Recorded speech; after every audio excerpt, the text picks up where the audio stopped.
What's going on, guys? ShadowNinja here, and the amount of shits we have to talk about regarding Destiny 2 Beyond Light, even Destiny 2 Season of the Arrivals, which has now hit officially live today. It starts today, and with a brand new dungeon available at 5 p.m. Pacific Standard Time or 8 p.m. Eastern Standard Time. It is a prelude to the next major expansion, which I mentioned earlier, Beyond Light.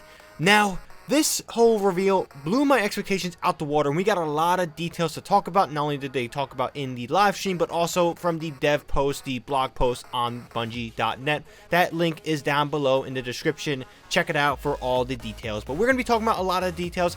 Now, first and foremost, the Stranger is back, and the Guardians will not only wield the lights, but now also the dark. I am so excited. This is a theme I've always loved when it comes to just Star Wars, or, the balance of the Force and stuff like that, and it seems like Bungie is kind of trailing into that little, whole little thing of light and dark, and how the Stranger's now in between, and now we got the pyramids and the darkness.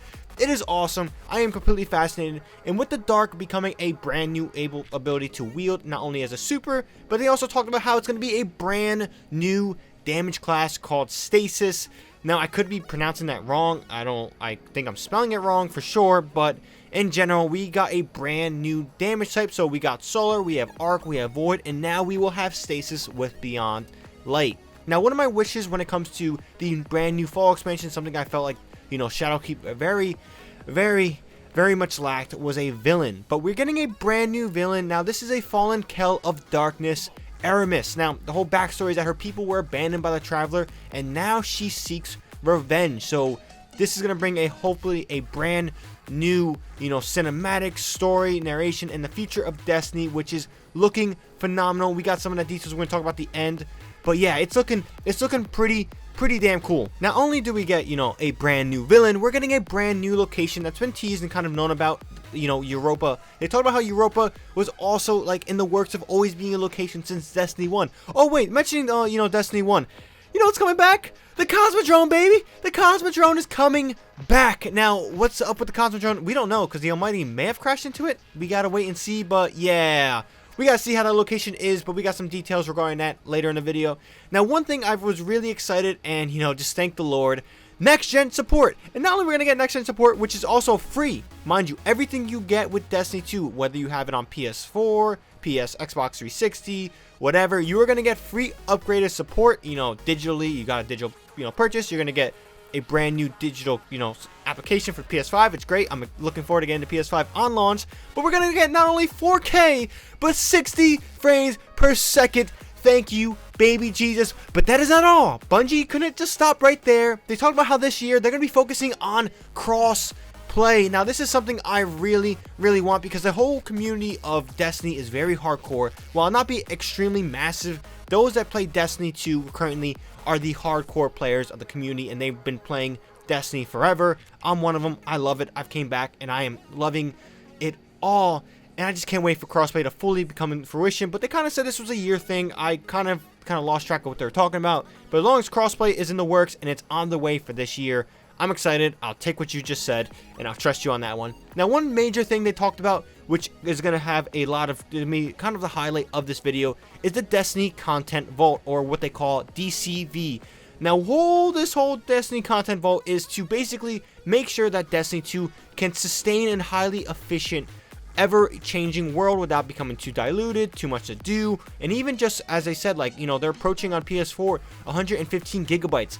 Now, we're looking at you, Call of Duty. You do not give one rat's ass about our hard drives. You just want to take it all up, soak it all up with your 200 gigabyte having ass. But no, Bungie over here is like, yo, we're getting a little excessive, and, we're going to be introducing this Destiny Content Vault to obviously make sure that players get the most and brand new things at once, and they don't feel diluted, and they can still play without, restricting them to only this game on their hard drive. Now, some locations heading to the Destiny Content Vault is locations such as Mars, Io, Titan, Mercury, and Leviathan. These are heading to the vault and will return eventually with changes, but with this locations being added in, all PvE activities will join them as well into the vault, But they've said that, obviously that when they will return to it, they'll change it up, they'll make it brand new, they'll add some new modifications, new narrative changes, and they'll bring it back. And but the PvE activities are going to join them as well in the vault. Now Beyond Light will have Europa, a brand new location to explore, never before seen. Cosmodrome will be unvaulted. The Moon, Tangle Shore, Dreaming City, European Dead Zone, and Nessus will also be in the location pool for the navigation menu. Now with this being said, the whole point of the Destiny content vault is they want to really hone in on the fact that Destiny is a ever-changing world, and why they adding the Destiny content vault is because they have no sequel in the coming years. They want to maintain their promise of an ever-changing world, like I said earlier. So this is pretty excited. So with that being said, not only did we get Beyond Light today, but we got Destiny 2, The Witch Queen, and Destiny 2 Fallen Light. These posters are looking beautiful. Beyond Light, lacking behind the Witch Queen. But my favorite one is Lightfall, and god damn it, does it have to be so far away. Why the hell does Lightfall, with the coolest looking poster, coming out in 2022? The way 2020 going, guys, I don't know if we're gonna make it to 2022. Just give me some information now. Just kidding, guys. This 2020 has been a crazy year. But yeah, this is kind of a good little reminder that there's some positive things in the future as long as we keep our heads up, maintain what we're doing. We got some bright things not only in gaming but in the world changing into a positive way. Don't want to get all crazy political, but it's just something I want to mention. But geez, we got the Witch Queen, and the cool thing about the Witch Queen is that she is also mentioned in this season. Season of the Rivals mentions the Witch Queen, and if you don't know about the Witch Queen in the lore, this is the daughter of Oryx. I gotta catch up on my lore. I gotta get really well versed into the lore because the narrative for Destiny is looking to be pretty substantial and pretty massive. So yeah, there was a lot of this Bungie. Come on, let a man breathe. Let a man breathe. You just gave me so much information to talk about.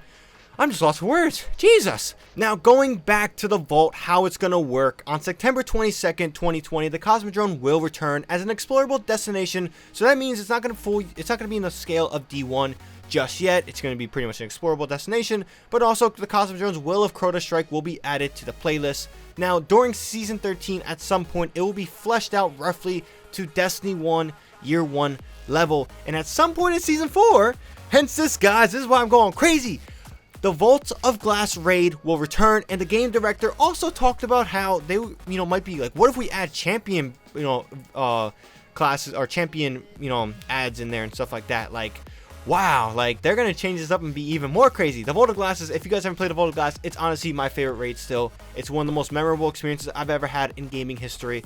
To see it come back, I'm really excited to check it out in the Destiny 2 version with modifications, stuff like that.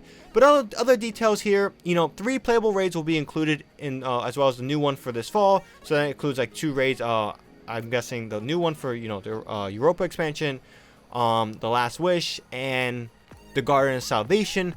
Now, whether these weapons will be any valuable, we gotta wait and see. But they also talked about how the armor will be still important, and that is seemingly one of the driving forces cosmetically, and giving players a lot of customization options to not only look cool but build cool and stuff like that. Now, along with that, there's new ways to earn exotics if the original way has been vaulted. Now, a great example is how the Thorn, still haven't completed this one because that mission is hard as fuck. But basically, the Thorn, you have a really hard strike mission on Titan. But since Titan's going into the vault, I can't complete that quest line. So they've said that they've gonna, there's gonna be a brand new ways to earn, exotics if the way of been earning has been vaulted. That is great to hear. I'm glad Destiny or the team at Bungie is really looking forward to the fact that people, maybe brand new to this game, gonna have to try to earn all these exotics. But what if that way has been vaulted? This is basically how they're gonna go about it.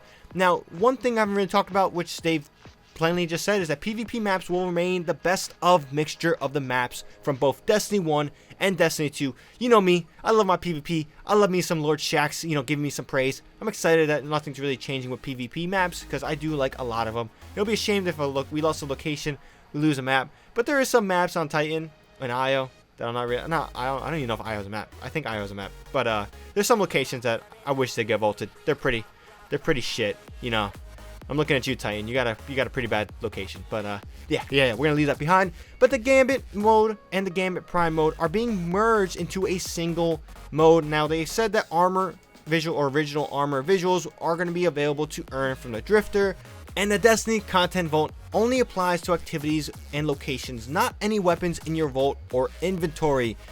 Oh my god, that was a long one, folks. That was a lot of stuff to cover, but the future of Destiny is looking phenomenal.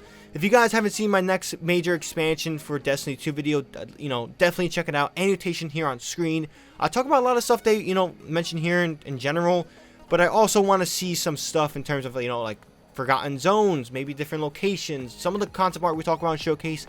I'm really hopeful we see, and when they were talking about this whole brand new experience, a new beginning for Destiny, the concept art was coming to my head, and I'm really excited to see what Bungie can do on its own, because everything now, we're going to get no ties to Activision at all, and we're going to get a pure experience built from love from the team at Bungie.